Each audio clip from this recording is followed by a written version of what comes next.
पाथर्डीमधून पुनर्वसन करण्याची मागणी त्यांचे कार्यकर्ते करतायत। प्रीतम मुंडेंनी शेवगाव पाथर्डी विधानसभा मतदारसंघातून निवडणूक लढवावी अशी त्यांच्या कार्यकर्त्यांची इच्छा आहे। तर पंकजा मुंडेंचा दिल्लीमध्ये आणि धनंजय मुंडेंचा परळीमध्ये पुनर्वसन करण्याची आता मागणी होती आहे।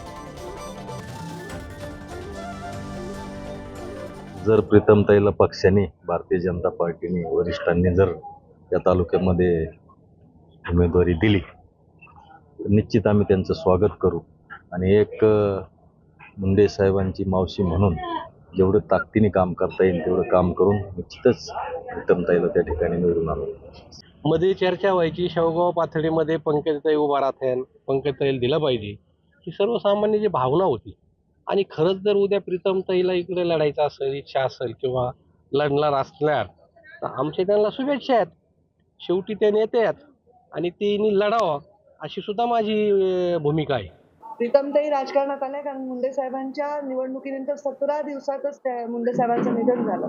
लोकांची भावना अशी होती की मुंडे साहेबांना आम्ही मत दिले, आम्हाला मुंडे परिवारच पाहिजे। मला उभं राहण्याचा आग्रह होता, पण तेव्हा मला राज्यात राहणं अपरिहार्य होतं, त्यामुळे मी प्रीतमताईंना राजकारणात आणलं। माझ्यापेक्षा मी जे करू नाही शकले त्याहीपेक्षा सुंदर काम प्रीतमताईंनी केले। मी पराक्रम करू शकते, पण ज्या बारीक बारीक गोष्टी असतात त्या प्रीतमताई खूप चांगल्या करत होत्या, त्यामुळे त्यांच्या जागी मला उमेदवारी दिली आहे तर हा माझाच सन्मान आहे असं मला वाटतं।